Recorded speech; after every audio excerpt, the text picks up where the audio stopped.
There's no doubt that carpooling is a good idea. It helps you save on gas money, it helps the environment. So then why do so few people do it? A recent survey may have the answers. Joining us this morning is Ryan Lanyon from Smart Commute. Thanks very much for coming in this morning. Thank you. So only 17% of people in this province actually carpool. Why is that?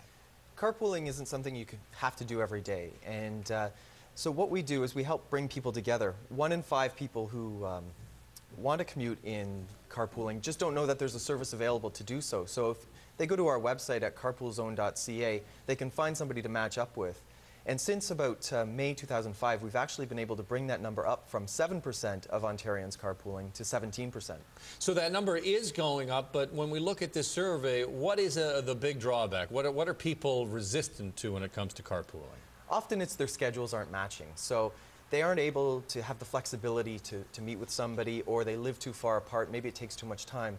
So we encourage people to meet at a common space. Maybe you can combine your carpool with taking transit, and also trying to change your work hours. We work with companies who can help them do that so that you can be more flexible and be able to match up with people.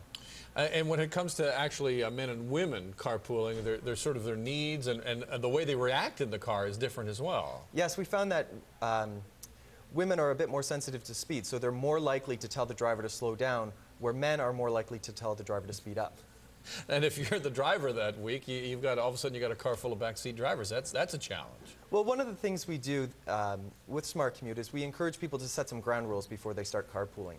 So talk about what kind of radio station you're going to listen to, who's going to pick whom up, maybe set the speed limit, and also look at things about who's going to pay or if you're going to share driving, and finally to check on safety. And that's why we partnered with Goodyear to bring out a safety message with carpooling.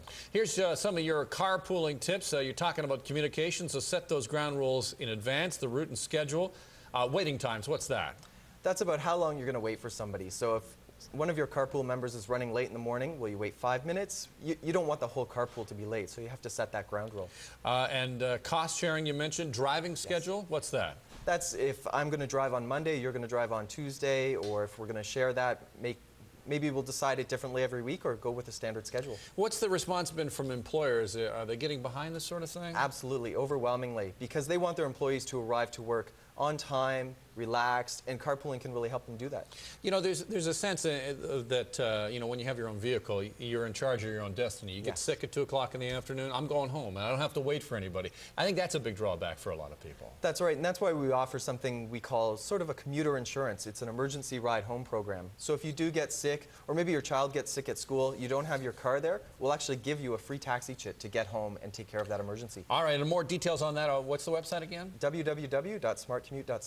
All right, Ryan Lanyon from Smart Commute, thanks so much for being here this morning. Thank you.